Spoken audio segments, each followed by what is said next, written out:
Hello and welcome to dotdotdoc. I am Ian, your host. Again, I'm joined by Matt. Hello. Hi. Hi.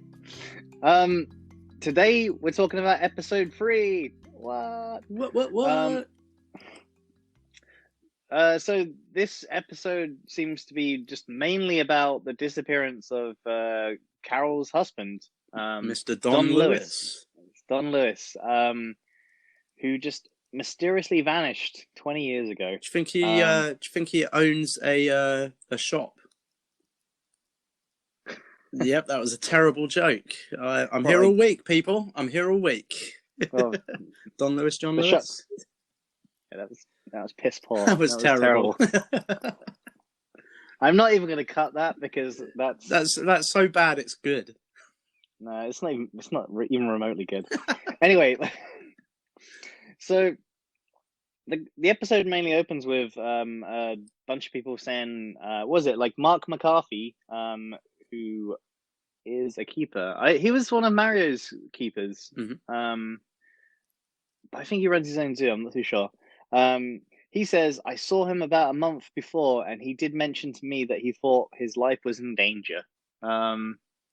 Which is quite an interesting thing to say to someone. If I met with you and said, like, I think my life's in danger, and then how do you react to that?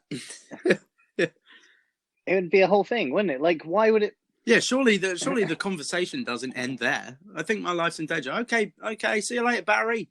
Bye. I don't know why I came out with the name Barry, but hey. I just don't know why how did he even go missing after that? Surely I would have been like, oh, I'll keep some tabs on you just to make sure. But Mark, you didn't do that, did you? Maybe they thought he was just talking in general about, working with these big cats. Surely your life's in danger every day working with these things.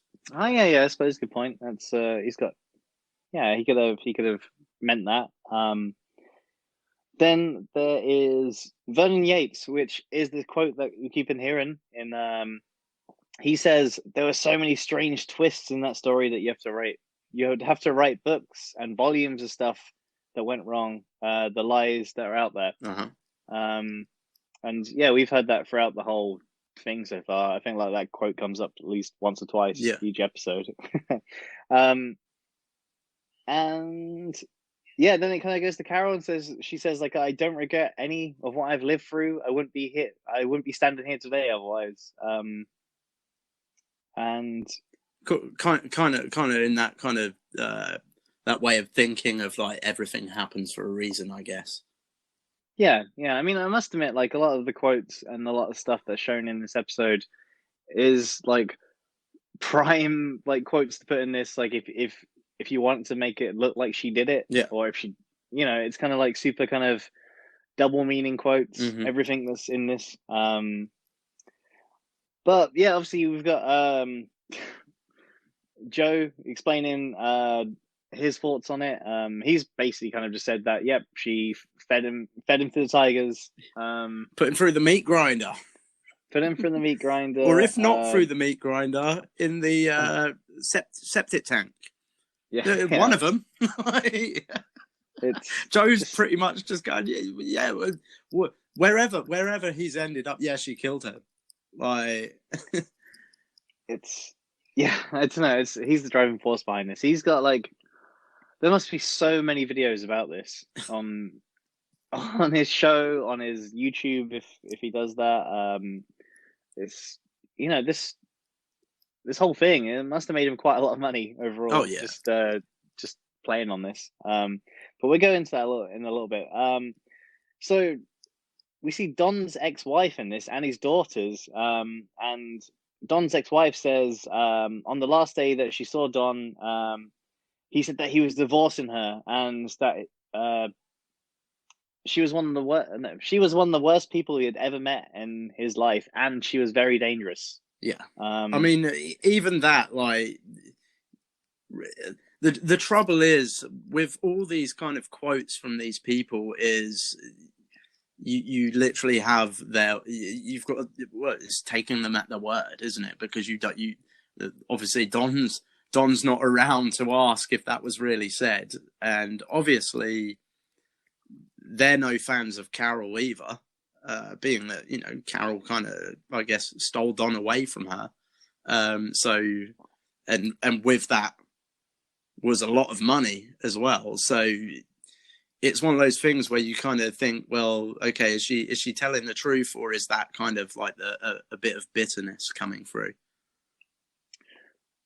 Yeah, I mean, I can see that because a lot of the people so far are kind of just are people who knew Don, and like obviously it has Don's business associate Wendell, and he was like, "Yep, yep."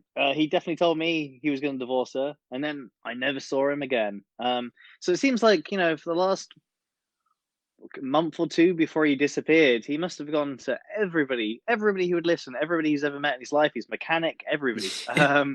His business associate, the guy at the 7-Eleven, I don't know.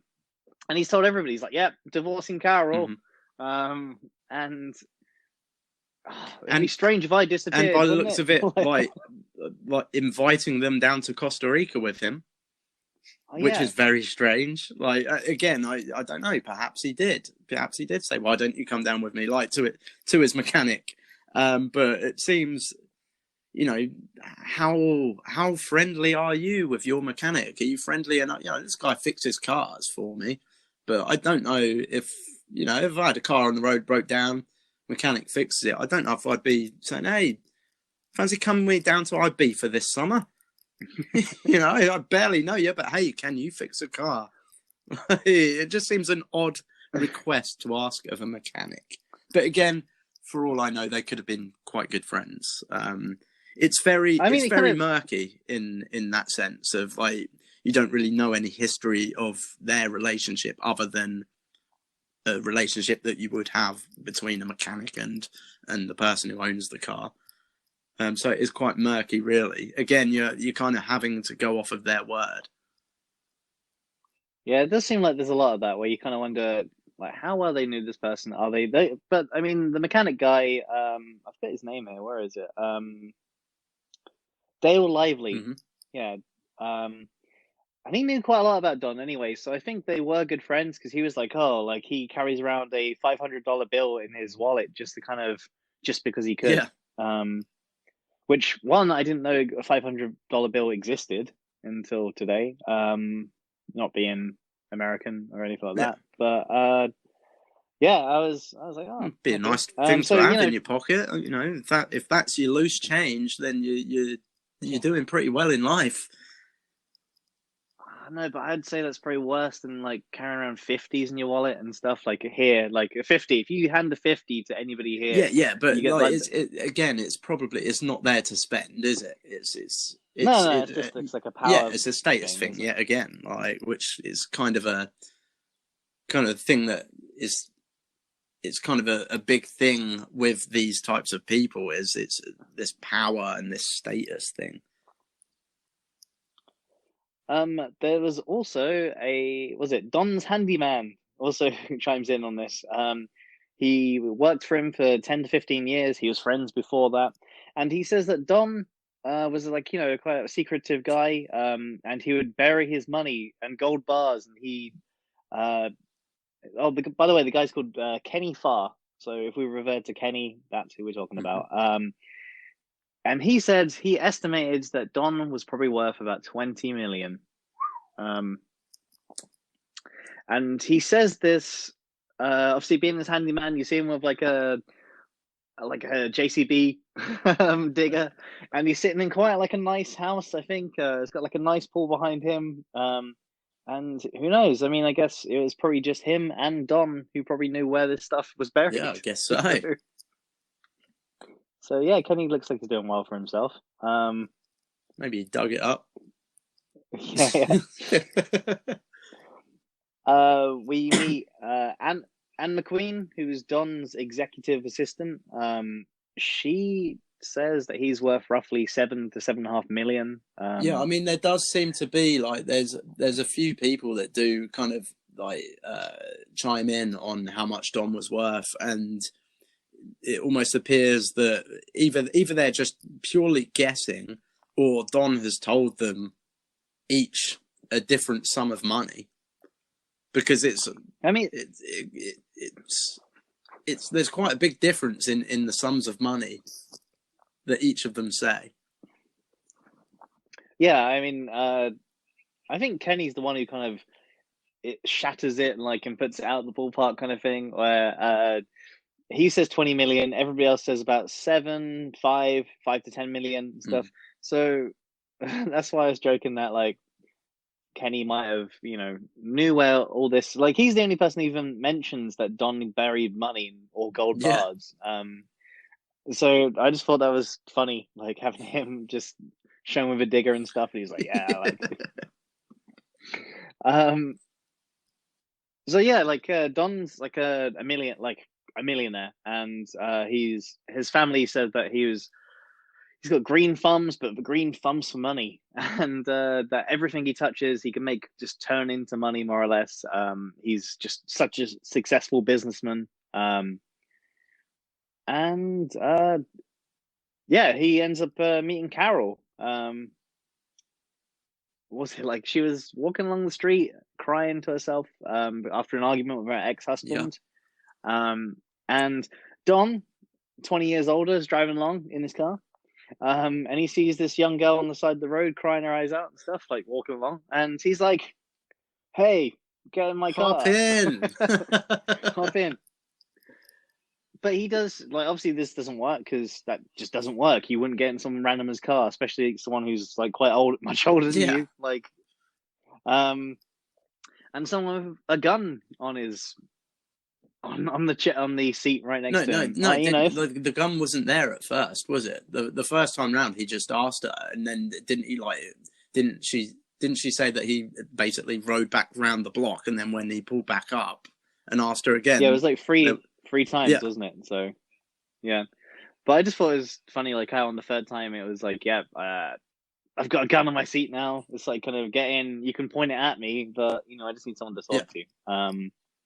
And that was it. Like, he fell in love. You'd hope that she'd at least check that the gun was loaded. Well, no, I mean, I don't know. If I did that, I'd probably kill him. It's like, oh shit, Carol did kill Don. Yeah, and then obviously it was love at third sight. So that's good. That's good. Yeah. Keep an eye. Yes. Yeah, so they obviously fell in love at that point. Don abandoned his family and his kids. Like, so did Carol, I think, at the same time. They actually, no, because they didn't get divorced until I think it was like 2 years later. No, it was 20. No, it was 4 years later. So she met Don at 20, and then she left the husband when she was 24.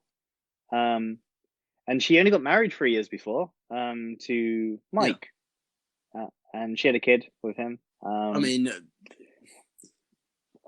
really thinking about it, like maybe I'm being a bit judgmental, but I would say that the money played probably quite a big part in her deciding to up sticks in the end and go with Don.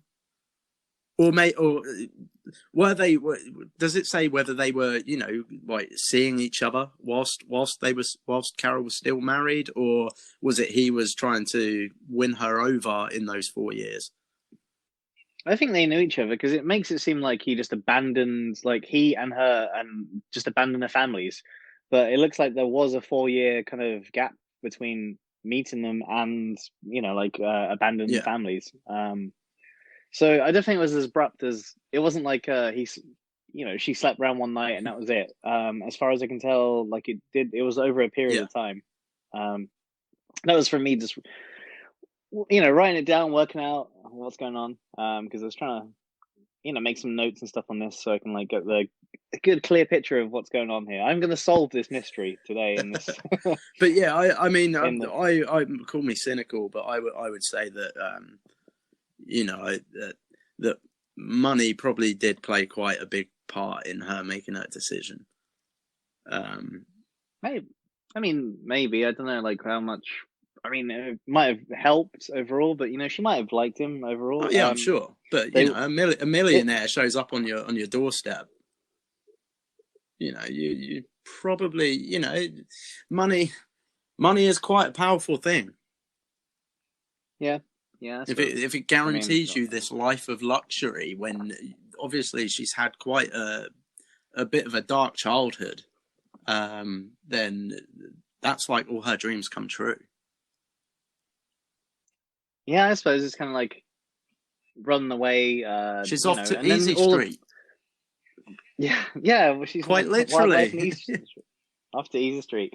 So they did share a love of animals together. So I mean, they must have talked, decided to set this place up, this wildlife on Easy Street, and yeah, like then we find out about that, and Joe, and a few others from the documentary basically say that Carol bought and bred and sold big cats for Hmm. years. Oh, that was Mark McCarthy, the guy at the beginning who was Yeah. talking.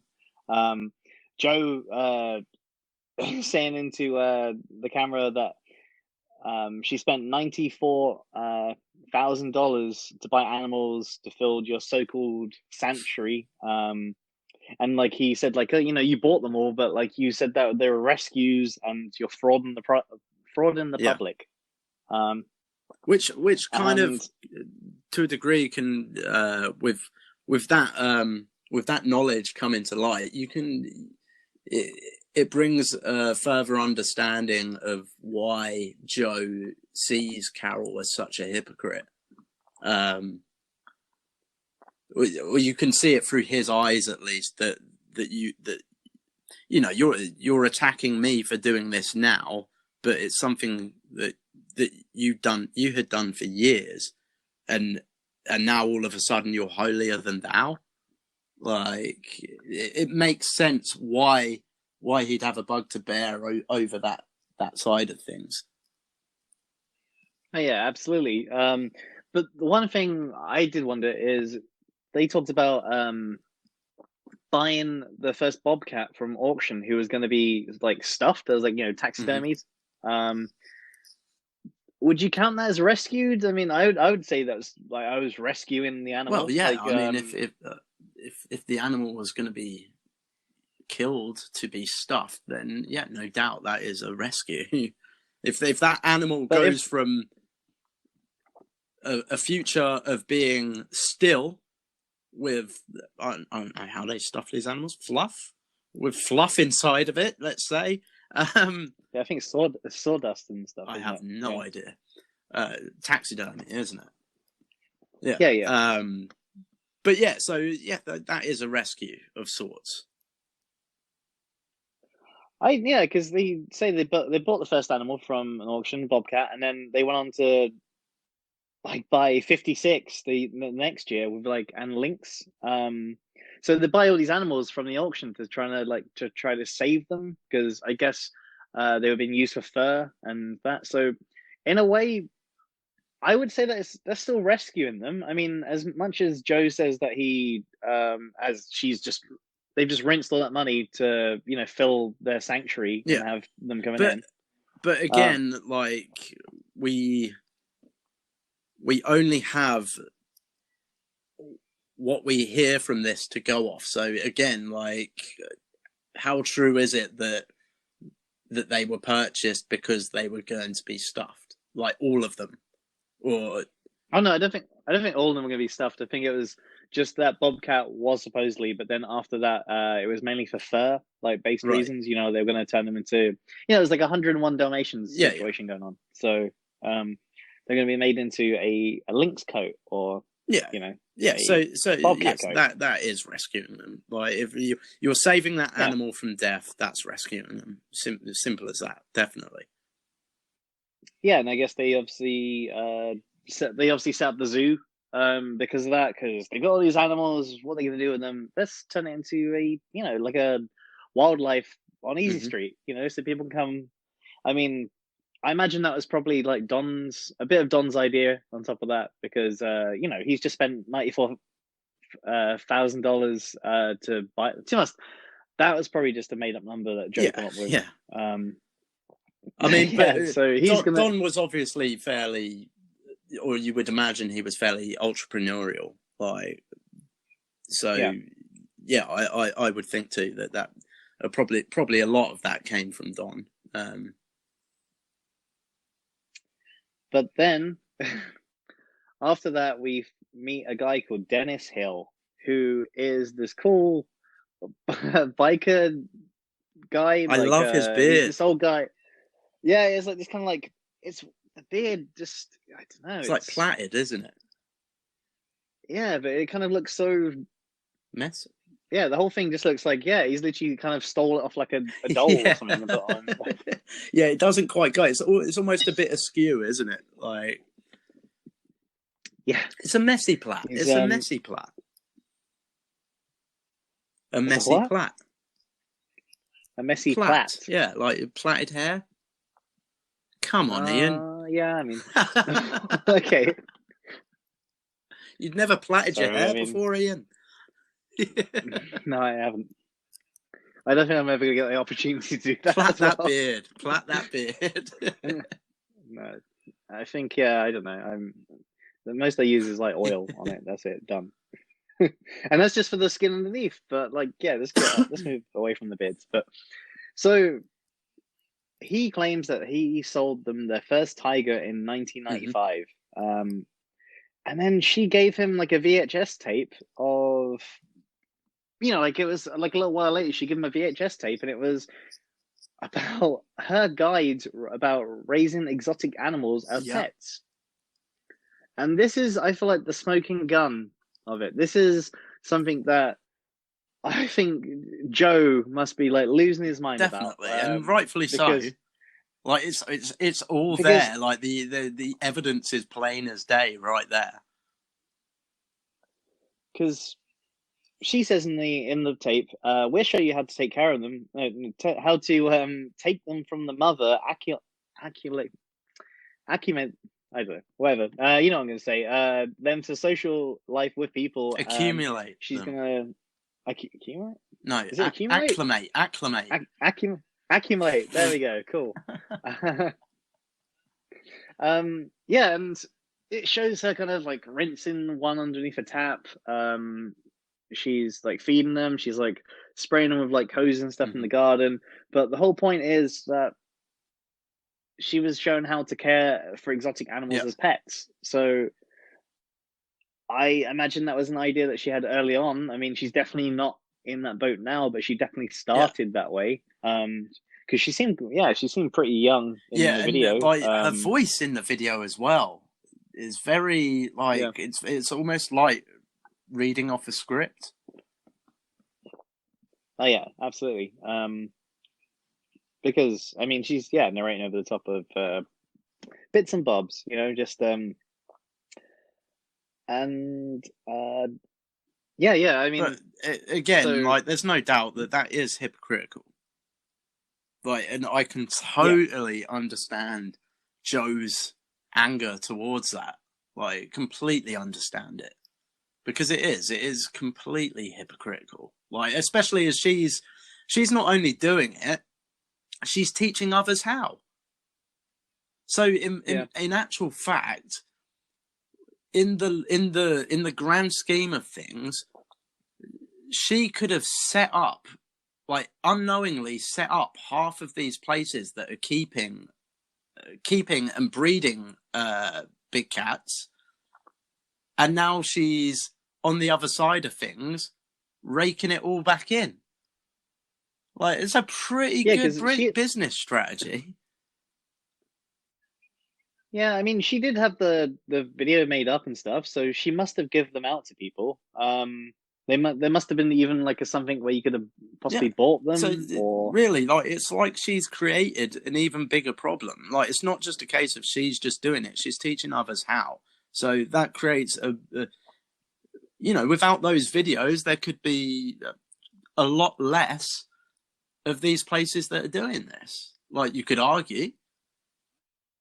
I think it wasn't so much for the places; it was more the people at home. So Yeah, I think exactly. it's Of worse course it is. Like myself, keeping like a big cat in your having backyard. a baby tiger. Yeah, because they're not going to last there forever. You know, it's easy enough saying like, "Oh, this is how you look after them," where they're like they can fit in your hand. But later on, when you've locked Nan up in the kitchen to keep him away from the tiger. Do not go out in the garden. Nana, stay inside. Oh. I don't know. It's weird because like in the video as well, I couldn't make it out because it was hard to tell because it's like poor quality. But it looks like one of the tigers was wearing some kind of clothing or something. I'm sure there's like a pink. There's some kind of clothing on Yeah. top of the tiger. I don't know if it's like the harness or what. It's hard to tell, but I thought it was like a little like a jumper kind of thing. Like It's people hard put to... like dogs in like these days. Like yeah, like the dogs or even the chimps from the last episode. But Yeah. I think you hit the nail on the head by saying that this is the smoking gun for Carol, and 100% it is. I mean, it kind of shows you a bit of her character. So, I mean, the thing is, she might have changed as a person since that video because she was like, imagine pre-20, like when she of maybe course, 21, and people 22 or do something. change, obviously, and I suppose as well. Yeah. If you have, quite a big love for these animals, and you started out doing that, but then along the way you kind of saw the error of your ways and kind of started to understand that this really isn't good for them, or perhaps in those years she just learned more, perhaps like us in the first episode, not knowing about being able to re-release these cats into the wild. It could have been the same for her. Information could have come her way later on in life, to which she was like, okay, that what I'm doing is wrong. So I suppose you've got to kind of at least give her that kind of little bit of leeway, but still very, very hypocritical. So the episode goes on to tell you that Don and Carol had like a complete difference of opinion on breeding these tigers, breeding the animals. Like Don liked to go to Costa Rica once a month as they didn't have the same regulations on breeding. Whereas Carol was like, no, don't like breeding these cats. And like when Don would fly away, she would like neuter like a lot of them. So there was no possibility of that happening. But also, like it says that Don had a girlfriend in Costa Rica, and I was thinking, does everybody in this documentary have like multiple partners? I'm still going back to is it a thing? Like, when you sign up to be an owner of a big cat, is that part of the sign up clause? Like, you must have at least two partners to be able to do this. I think it might be. Like, I definitely think you're onto something there, because it seems like everybody in this documentary so far has. It seems I wouldn't be surprised if bloody Anne McQueen, like Don's, assistant, has two partners as well. I'm not. It's but it's weird because it goes to Don's family, and they basically say Don was a bit of a player, and he had like a roaming eye. And then his daughter says, yeah, he was a bit of a sexaholic.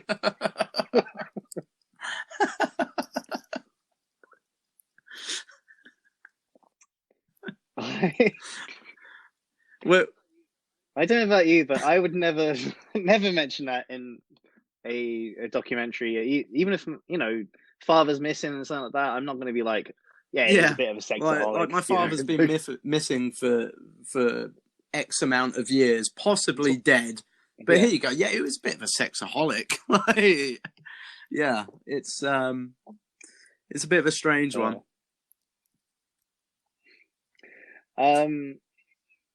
Anyway, so when you visit he visits Wendell, and he says, yeah, he definitely thinks he was preparing his estate before he kind of vanished. He was like, setting things up so that Carol would get nothing. And if it would make it so that like if they did get divorced, yeah, Carol would lose everything.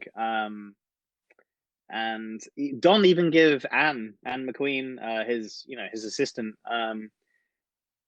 a bit of paper to keep in the safe just in case anything happened to him, and like give it to the police, which was like a failed restraining order against Carol. Because it goes on to say that he tried to get restraining order against Carol because she was being like really abusive, and she threatened him with a gun, but also stole his gun, I think. And I mean, to be fair, he was offering her his gun the very first time he met her. Yeah. She never gave it back, I guess. So. Oh, keep hold of that. Don's daughter, though, says that he never got the law involved with anything. So getting the law, involved on this restraining order was a huge deal. I mean, yet again, another thing that seems to go hand in hand with owning these big cats. We don't call the police. We take care of our own business. Picture of a gun. Like, yet another thing to sign up to become one of those people, I imagine. Yeah. So they basically say, look, that was the biggest thing for it, because he basically brought this up, the restraining order thing, and then filed it in June and disappeared in August. And one thing that was at Kenny says, he was like, oh yeah, I was building a cage with Don, and he said to me, Kenny, if I could pull this off, it'd be the slickest thing I ever did in my life.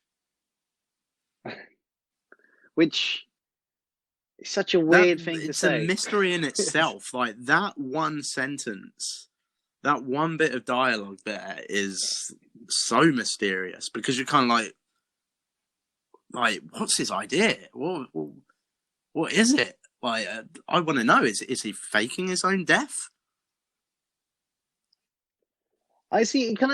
Everything that he says kind of leads to that, doesn't it? Like, Kenny does put a lot of stuff out there where it makes you think that, oh, well, what's he doing?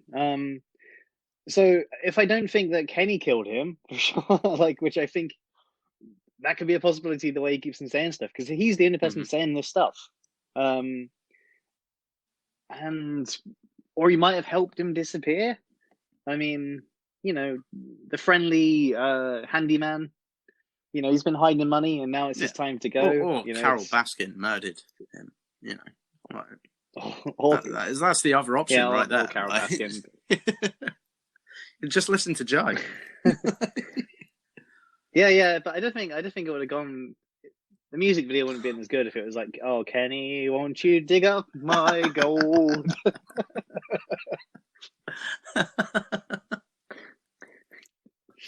It's something that Carol could never take a hold. I don't know. We need to talk about that. So Joe puts out one of the best music videos he's done so far, without a doubt. It's Here Kitty Kitty. It's just fantastic. And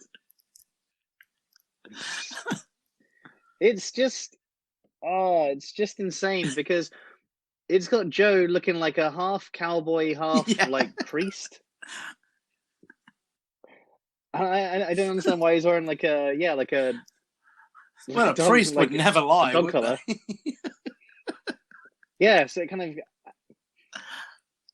it's and then they've got like the best lookalike I've ever seen in my life. It's for moments I was like, sure, that's her. That's Carol. Like, that is her. Yeah. Like, it's it looks so much like her. It's ridiculous. Incredibly. And how did he find her? What, did he put it out on his internet TV show? Like, we're looking for a Carol Baskin lookalike, ladies and gentlemen. Like, we need you for our music video. Yeah, I can't believe how much like the woman in the video looks like Carol. It's Yeah, like spot on.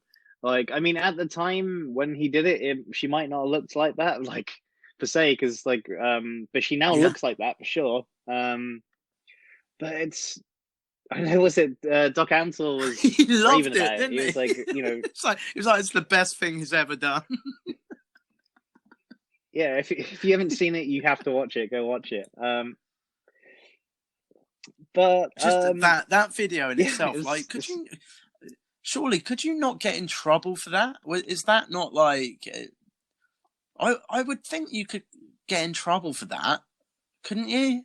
Like, for if there's no actual proof or evidence that she did do that, like, could you not sue over that? I don't know if it kind of comes under like kind of Yeah, parody. I guess. I mean, I wouldn't be surprised if she tried to sue him though, It's because Carol. like yeah, it definitely seems Hmm. like she's something she would do. But so what do we reckon about this? So Don just vanished, didn't he? Like he basically said that he's getting up really, was it Oh early, yeah, early, early or something the next early, morning. and that's it. Would you say that? Like that to me, like because Carol says that quite a few times, and I don't know. I can't tell whether it's because as well, she doesn't seem very traumatized by the event. Like, would you not be Yeah, traumatized but by she's that? because the early thing she says like, in a news report like it was pretty much just as it happens. But then like when she's been interviewed now, she's saying Exactly, exactly the same verbatim. So thing that she said before. again, it almost feels like, like sometimes when people lie, they create this story in their head, and like that's sometimes quite telling of a liar, because they don't want to change that story. And obviously, if you interviewed me, say 10 years ago, about a certain subject, um, that Yeah, I either knew quite a lot about or I was passionate about, and then interviewed me again,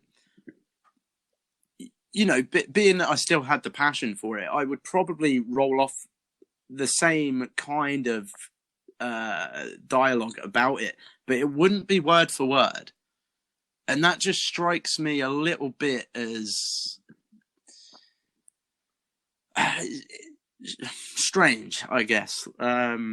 Like that's a bit of a I don't know whether to say it's telling or not, or if that. But then on the other side of things, if that's your last memory of a conversation with this person that you were in love with, then perhaps you would keep ringing off that same sentence. But that does, to me, that did kind of ring alarm bells for me just a little bit. see, I imagine she's probably told this story a Mm-hmm. hundred times, probably more than 100, obviously loads of times over the years. So if I was telling this particular story like a something that happened to me or something that's gone on, it's like multiple news places and stuff, I probably Like a would sound have it bite. like down. Yeah. Yeah, like almost a soundbite I because you told it so yeah, many I times. can see So that. I mean, I can see that. It's, I suppose there's many ways you could look at it, like, which is kind of a big part of the mystery of this whole thing, is you could look at it in so many ways and kind of come to your own conclusions. Like, and until anything's proven, that's kind of what we're all doing. We're all just kind of coming to our own conclusions upon what happened there. So I guess it's the same thing with that line of speaking. Yeah, early, early, but early. it did kind of ring alarm bells with me. I was like, okay, she keeps saying that, like there's something to it, but I don't know.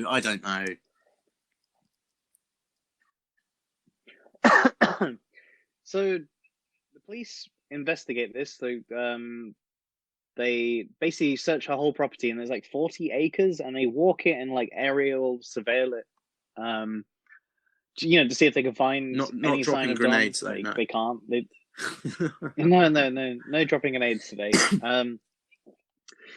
They find his van a few days later and at an airport with his keys in there and suitcase, No but Don.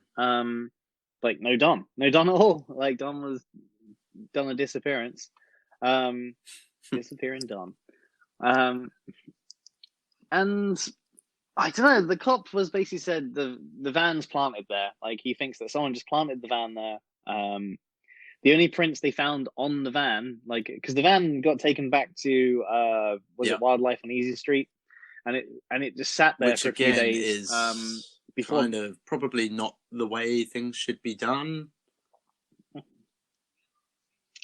Yep, it seems a bit bizarre, doesn't it? But then, the only prints they find on it belong to the mechanic, not Kenny, Dave. sorry. Dave Lively. Which is fair enough. I mean, come on, he's probably worked on. I don't know, because I did think like he's a bit bizarre overall. Like him knowing so much about this, like about. But they might have been good friends. I mean, it would be a good alibi. Like, well, I'm the mechanic, so of course my fingerprints are on it. No, not saying that it was him whatsoever, but it would be a good alibi. Yeah. I mean, there's a few people in it where you think, oh, they might know something. Like, basically, obviously, Kenny, this Dave. You think, like, it's something going on there. Maybe like they helped him disappear. I mean, could be, like it's kind of like a heist. like they're all in on it. Like, but again, it just adds more to the mystery, doesn't it? Yeah, and especially, I mean, since like he asked for the mechanic if he wants to come to Costa Rica with him, but then it comes out that like the plane he would have flew would be like a little tiny plane, and it'd be impossible to fly there, like just in like one go. And also, like a lot of them mentioned, don't they, that if you were really trying to kind of flee somewhere unnoticed, would you really leave your van at this place, to kind of just, it's like leaving breadcrumbs, isn't it? Like, oh, I'm trying to get away without anyone knowing, but, here's my van with my keys in it at the airport. Like, yeah, that's why I think maybe it definitely leans towards him being murdered more than anything, because you wouldn't just leave the van there, would you? Just like I feel like it was drove there to make him look like he went and did that. It wouldn't be very slick, would it? No. But do you see the theory that the attorney said that he basically went there to look at a new plane to buy, and then they were flying across the Gulf, and like there was the attorney heard that he would have been pushed out like 30 feet over the water and killed. Wow. And but I don't know, that seems a bit, I don't know, unless Carol got That's what I mean. You really don't know, do you? It's I mean, it could have been an ex-wife, even. It could have been, I don't know. I mean, the story of Carol feeding Don to the tiger, it's more of a, that'd make much better headlines, of course. Like, that's a pretty huge headline. Like, but yeah, it's very tough to call. It is very, very tough to call. It's very tough. Talking about it now, like talking to you about it, has made me kind of like second guess my own thoughts, because when no word of a lie, when I first watched it, I was like, okay, yeah, she did it, no doubt in my mind. Like, or not particularly she done it, or she had something to do with it, because it would solve all of her problems. You know why? No, because the documentary paints it that way. Like, is of course like showing someone in slow motion looking at the camera or looking away. Yeah, you're right. It makes everybody look guilty. If like even like Joe in slow motion. Yeah, like, yep, he killed him. Well, even if he had nothing to do with him, you could have the documentary filmmaker himself in slow motion walking down Yeah, there, be but like, yep, he then definitely that did it. kind of makes you Like, wonder about the producer of this documentary. Like, have they gone in there? Like, are they just really good friends with Joe? Has Joe like wooed them to such a degree that they will join his campaign of Carol Baskin murdered Don Lewis? Like, no, it's because it makes people watch. Like, why, if they didn't have this in there, I mean, it's like a of course, cool storyline of for course, this but also crazy like story. that's pretty dark, man. Like to Yeah. I guess we'd need to know a little more about the filmmaker to really I understand. do think the filmmaker had nothing to he had nothing to do with he has no investment with like Joe or anything like that. I think it's Of a good course it is, story overall. Like but you're kind of without actually saying it, you're kind of pushing people. If that is the case, you're pushing people in that direction of thinking it's her, and like surely there's something wrong in that. If she really didn't, then yeah, I don't know. It's very tough. It's very, very tough. But as I say, after talking to you here, you're making me think more that possibly it wasn't. Whereas when I first watched it, I was like, "There's no doubt," and I like to think that I've watched a lot of documentaries, and I like to think that I know the kind of tricks of the trade in terms of, like you say, like putting her in slow motion and looking a certain way. I don't know, man. It's very, very tough. You got to be careful about documentaries because obviously sometimes they're told in such a way it's meant to convey the story that the filmmaker wants it to convey. Like if you look at, for example, Michael Yeah. Moore's Bowling for Columbine, that's edited in such a lot of that is like makes you believe certain things happen in certain ways, but it didn't. It was like kind of almost told out of sequence, Yeah. I totally get that. I we totally get that. we But can't at the same time, like, and it makes it seem at the worse. same time, you're not But the thing painting is, someone as a murderer. no, you make someone looking really bad in a certain way because you just have like a couple of clips. You tell if you take those clips and put them into like out of order, it obviously would. They could have been. She could have been No, talking about yeah, of course, anything, but it and just, like, yeah.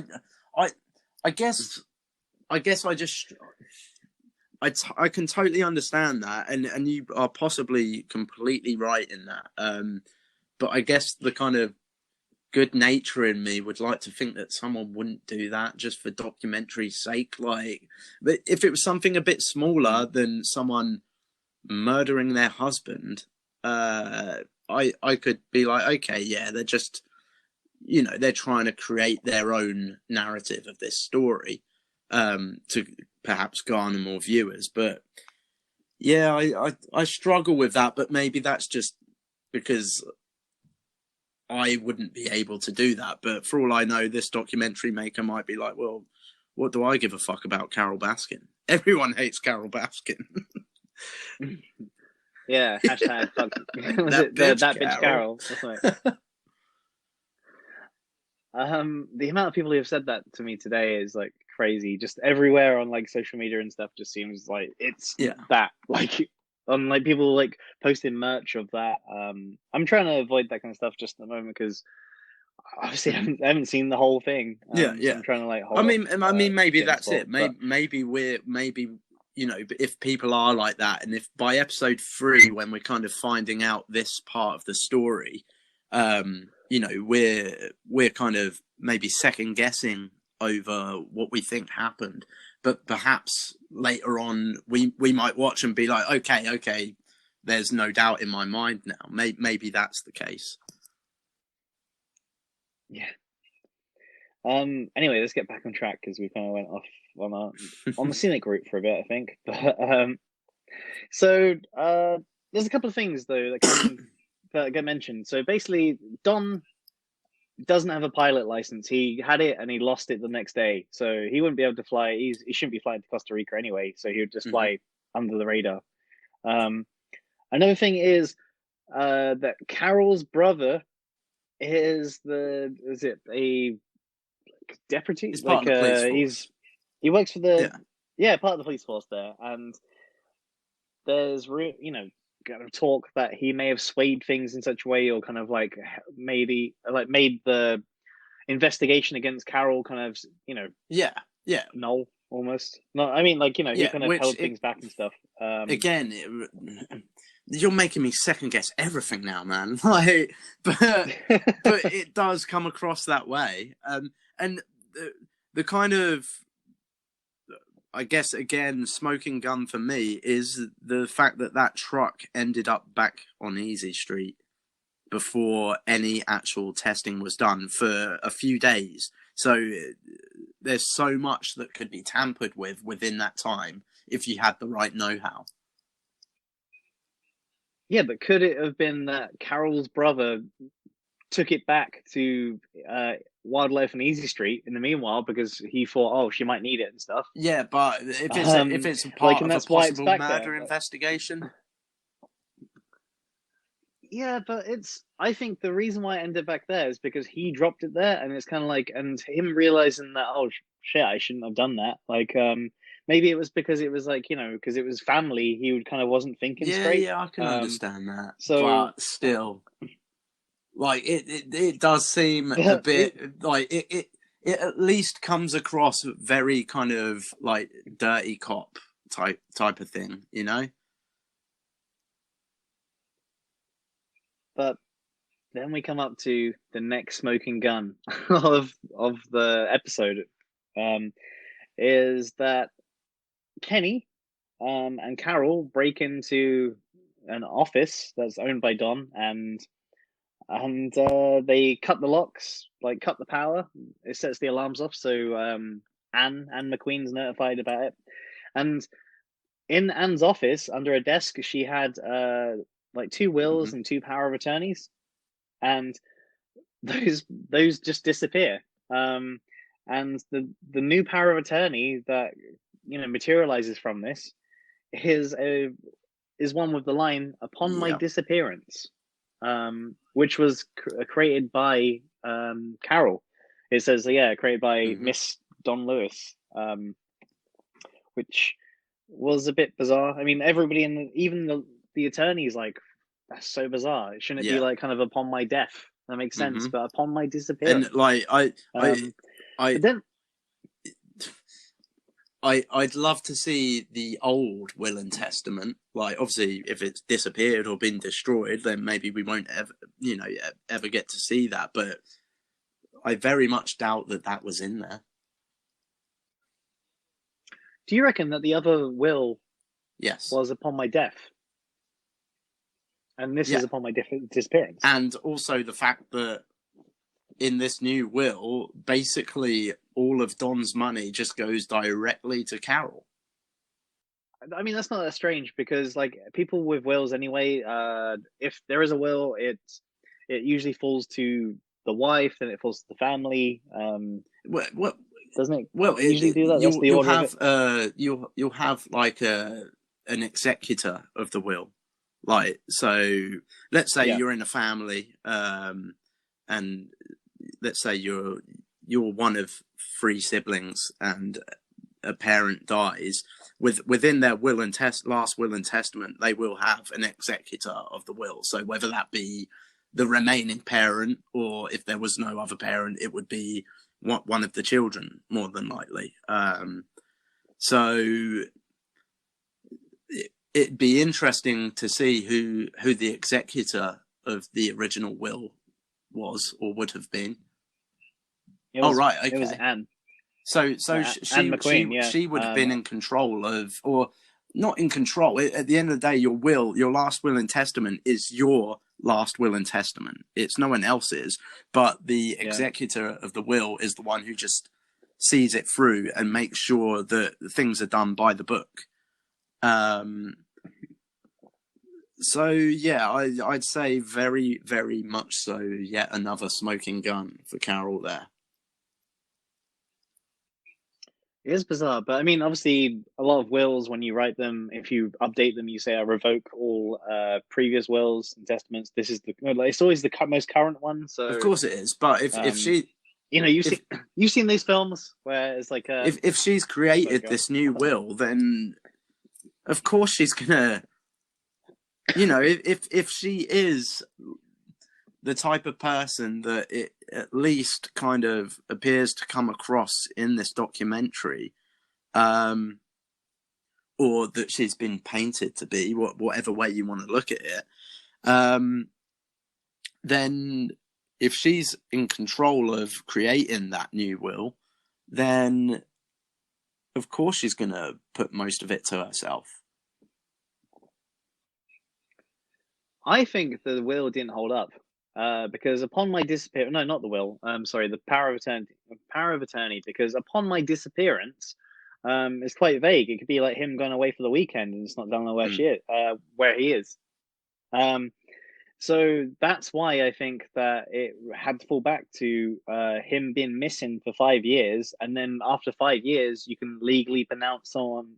It's like if someone just walked out, and after 5 years, you can like say get divorced. Yeah. You can pronounce them dead, all that kind of stuff. Because if there's no contact, full stop, nobody knows where they are.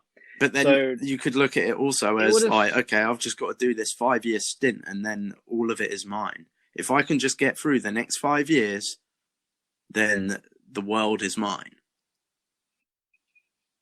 I mean, nothing changed for her anyway, because what she did is that she had a dad like come along, and they both helped run the place. So she was still running the No, place. yeah, It but was, I mean in terms in of her the name and money, everything. in terms of Don's money. Oh yeah, like, and if you had a chance, like if someone said to you, like, I don't know, say you're in a really crappy job, and you absolutely despise it, but someone says to you, look, if you can just see through 5 years of this shit, then I guarantee you X amount of $1 million or pounds or whatever.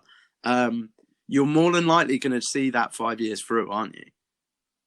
Because that's a big sum of money. That's life-changing money right there. I can see that she did that. I mean, I think for her, for like those 5 years, nothing was really different. Like she didn't have the rights to, you know, the properties and stuff, so she couldn't make that much money overall. But I think 5 years was easy enough for her. What else have we got to? So the director says, "What's the theory that makes the most sense?" Don's family says, "Well, there's no proof. Like they said like, oh, it would be the person who would benefit the most from his death, and that would have been Carol." Joe basically said, "Yeah, she Carol did it, fed into the tigers." Or can we just talk about like is it almost I'd say up there with Joe's music videos and songs, is a part in this where it's like it's posted. Oh, it's just like it's funny, but it's cruel, and it's like he's basically put a still image of Don on the screen. I'm guessing through one of his internet videos or something, but where the mouth's like cut out or whatever, and it's obviously Joe speaking as if he is Don, and he says, "Hey Carol, it's a voice from your past. Get me the fuck out from under that septic tank." And I was just, I laughed so much when I saw that, because it's just like, who does that? Like, it's funny. It's like, if she didn't do it, it's beyond cruel. But again, in Joe's mind, there is absolutely no doubt that she did it. So again, you've got a kind of, you know, as cruel as it may seem, you kind of have to put yourself in Joe's shoes here and possibly not be so quick to judge, I guess, because in his mind, she did it. So in his mind, he's doing a service here. Like, he's trying to out her in any way he can. But my goodness, like that part just it was just. I didn't see it coming, and when it hit the screen, I was in shock and awe and just in absolute fits of laughter. It was just amazing. It's just so harsh, like overall. If she didn't do it, then it's extremely it's cruel. If she didn't do it, like, could you imagine doing that to anyone? You'd be lynched. You'd be absolutely lynched. Like, yeah. But again, that's why I say you kind of need to see it through Joe's eyes and through his perspective. Maybe if he really didn't believe that she'd done it, then maybe he wouldn't have put that out there. But for him, there is no doubt in his mind that Carol murdered him. So in his eyes, he's doing a service here. What do you think about her not holding a funeral for him? There's like no funeral, no memorial. I mean, I suppose what do you think about there that? could be a couple of ways to look at it. Like obviously, after 5 years, she was able to declare him dead in order to gain assets and money. But you could say that deep within her mind, maybe she could be holding out hope that he possibly could return to her one day. So therefore, but I suppose by doing a funeral, it's a kind of, it's closure, it's a finalization, it is just that, it's closure. But at the same time, Carol's remarried, so you would expect her to want closure on that part of her life. And I suppose as well, if there's no body, maybe, I don't know. It's another one of those things that just makes you really doubt. Like, if you're going down a certain avenue of thinking, that alone again could make you doubt what you're thinking.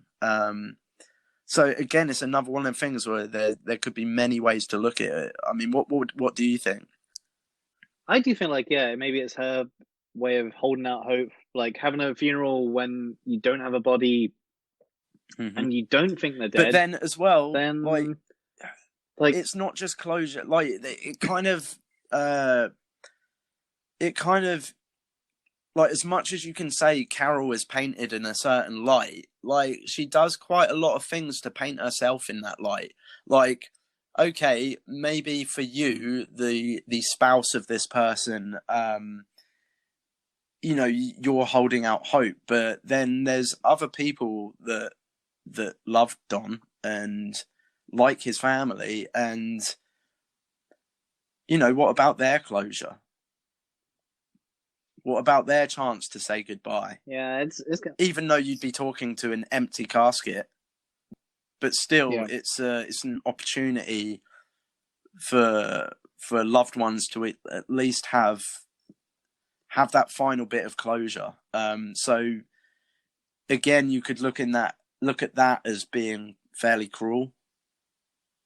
Like, it's a difficult one. It comes overall, across, whatever way you look at it, it kind of comes across that Carol perhaps doesn't really give a damn about anyone else's feelings but her own, which is quite cold. Yeah, I don't know. As you said, like, it could be that she is still holding out hope, and it'd be doesn't have to go to the funeral to hold a funeral. Yeah, I mean, but then again, it doesn't stop the I suppose if there's no body whatsoever, then you could just, like, hey, come over to the house this Saturday. We're having a barbecue in the garden and a funeral. Yeah. Like, no, I mean, if you can have your own, like, I know, but it does. I don't know. I can't get past, at this point at least, like, I don't know about you. You might think completely different, but I I'm at least getting from this that there is this kind of coldness to Carol, as a person. Like I said in the first podcast, like there's parts in that where she's on her reserve and she's being complimented on camera, and she appears to absolutely relish in it. And a lot of that is probably because she's had such bad press from the likes of Joe. So for someone to say on camera that she's a good person, like, she kind of melts at that. So you could look at it that way. But yeah, I'm very stuck when it comes to her. She's a bit of a mystery in herself. I guess we'll find out as the documentary goes on. But the family say they end up only getting like 10% of his estate, so they get like kind of screwed in that sense. And I know that Carol says that she keeps the trusts that the daughters had open for them, so they can. It was that was her way of saying like, hey, I'm not all bad. I've kept the trusts open, so you'll have the money that will come.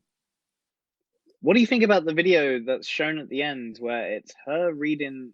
What I think is it's like an audiobook, and it's like an excerpt from that audiobook, and she says, "There is a science to getting rich, and it is an exact science. The ownership of money and property comes from doing things in a certain way. Those who do things in a certain way, whether on purpose or accidentally, get rich." What do I think of that? Again, you could go back to I mean, it's so difficult because again, it's because just hearing that, like, that again sounds like a smoking gun. Like, it sounds like, okay, then it almost goes hand in hand with the story of her allegedly doing the deed. But at the same time, how do we know that the director of this documentary hasn't asked her to read this? And literally, like, there could have been so much more to what she read out, and he's gone, yoink, that will fit perfectly right here. Yeah, because it's not something that he was involved with whatsoever. This was like from years and years and years and years ago, and it was like like she was doing an audio book, I think, for I think it's something called The Secret, and it's basically like it's her reading it, and she put it up on her site, but it's literally nothing to do with. So it's just been picked out and put in there then. Yeah, it just in this context, out of context. Yeah, I can see that. It's so that's what I was talking about. Directors using clips out of sequence. I think that clip was from like when Don was still like alive, even. So it's, I don't know. It's just seems kind of on the nose otherwise, doesn't it? Oh man, I guess I just try and see the good in people, and that just seems so underhanded if that is the case. Yeah, so I think that was just a clip that was taken from way before, and it's just put at the end because it makes it look bad. It fits in perfectly with the theory that I guess the documentary filmmaker is trying to peddle right now is Carol killed Don. But I mean, we can't know that right now. I guess it just seems she's shown in such a bad light that everything does seem like it kind of almost points in that direction, but you can make that happen for anybody. Definitely. Like, I'd be very intrigued. Like, once this is all over, and once everything's come to light, and once we know what's what, I'd be very intrigued on Carol's thoughts on this documentary as a whole. Yeah, we'll have to look into that for sure. Like when we get towards the end. No, yeah. I just don't want to look now, just in case. Let's watch the rest before we look anything like that up. One of the last questions I want to say is, do you think he was killed or he faked his own death? What has kind of more weight to it? Ah, It doesn't have to be. It doesn't have to be killed by Carol. It could have yeah, been killed by anybody. Like, do it's you reckon he was it's so killed, or tough. was he? Did I he don't fake his own think death? I can clearly answer that question at this point. Like, because there's so much in way of looking that he was killed, but at the same time, that Yeah. one line of him saying, "If I can pull this off, it will be the slickest thing I've ever done in my life." That does push you towards the thinking of, like, you know, if he has just done the disappearing act and all of this has come about, like, that's pretty damn slick. Like, is if he's in Costa Rica or somewhere else in the world, or even still in America, but he's got like a fake ID, or you know, maybe he's met up with Saul Goodman, and you know, like, Yeah. maybe he's off somewhere with a completely new life, and perhaps it is the slickest thing he's ever done. But the only thing that kind of directs me away from that way of thinking is, would you be willing to give up all that money? Like, what? Why would you want a complete new life when you have everything you need and everything you would ever want in your life already? I don't understand what the motive would be. Yeah, it's difficult. I mean, it could go either way. I mean, then again, as he said, like Kenny was saying that he did have like money buried, so he could have like loads more money that he just took and he Yeah, didn't have it in like assets, and he just used that as his get out.